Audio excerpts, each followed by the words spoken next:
여호와께서 이르시되 사울아 사울아 내가 어찌하여 나를 박해하느냐 하시거늘 대답하되 주여 누구시니이까 이르시되 나는 내가 박해하는 예수라. 너는 일어나 시내로 들어가라. 내가 행할 것을 내게 이를 자가 있느니라 하시니.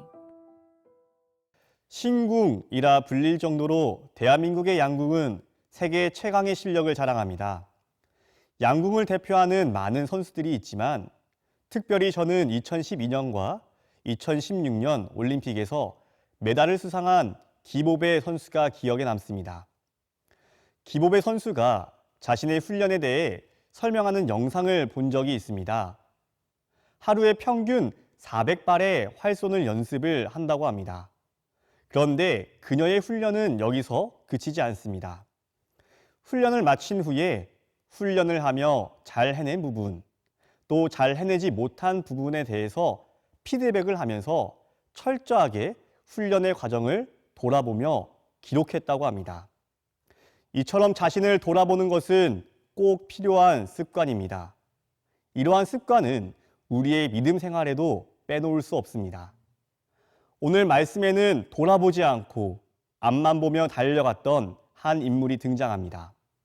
바로 사울입니다. 사울 또는 바울이라 불리는 이 인물은 신약 27권 중에서 무려 13권을 기록했으며 기독교 선교 역사의 한 획을 그은 아주 중요한 인물입니다. 그런데 초기 사울은 복음을 전하는 자가 아니라 복음을 핍박하는 자였습니다. 사울은 여전히 계속해서 예수님을 그리스도로 인정하는 사람들을 박해하였습니다.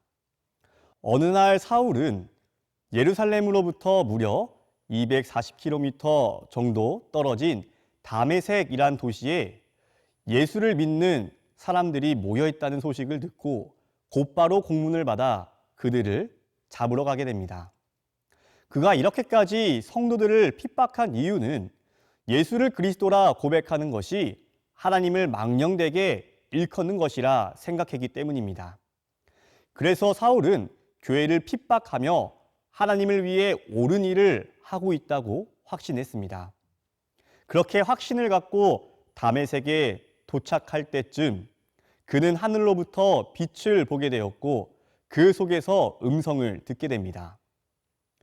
빛 가운데서 하나님이 말씀하시는 장면은 구약에 종종 등장합니다. 아마도 구약 성경에 능통한 사울은 빛 가운데 말씀하시는 대상이 천사 또는 하나님이라고 생각했을 것입니다. 그런데 놀랍게도 빛 가운데 계신 그분이 자신을 이렇게 소개합니다. 나는 내가 박해하는 예수라. 그 순간 사울이 가진 생각과 확신이 무너지기 시작합니다. 사울은 하나님을 위해 열심을 다하는 사람이었습니다. 그러나 그의 열심은 오히려 교회와 하나님의 일을 방해하였습니다. 빌립보서에서 그는 자신의 과거를 회상하며 이렇게 고백합니다. 빌립보서 3장 6절 말씀입니다. 열심으로는 교회를 박해하고 율법의 의로는 흠이 없는 자라. 우리가 각자의 자리에서 복음을 위해 사는 것은 정말로 축복받을 일입니다. 그러나 우리가 예수님 앞에서 우리의 모습을 돌아보지 않고 하나님을 위해 절대적으로 옳은 일을 하고 있다고 착각하고 있다면 그것은 오히려 하나님의 일에 큰 회방꾼이 될 수 있습니다. 오늘 하루도 예수님 앞에서 우리 자신을 돌아보는 은혜가 있길 소망합니다. 그래서 하나님 나라의 회방꾼이 아닌 하나님과 함께 열매를 맺어가는 진정한 일꾼이 되길 간절히 소망합니다. 하나님 아버지, 사랑하는 주의 청년들이 예수 그리스도 앞에서 본인의 삶을 돌아보는 자가 되게 하옵소서.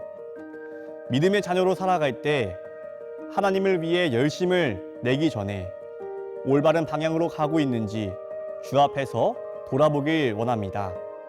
교만하지 않게 하시고 날마다 겸손으로 주 앞에서 삶을 돌아봄으로써 하나님 나라의 회방꾼이 아닌 진정한 일꾼으로 살아가게 하옵소서.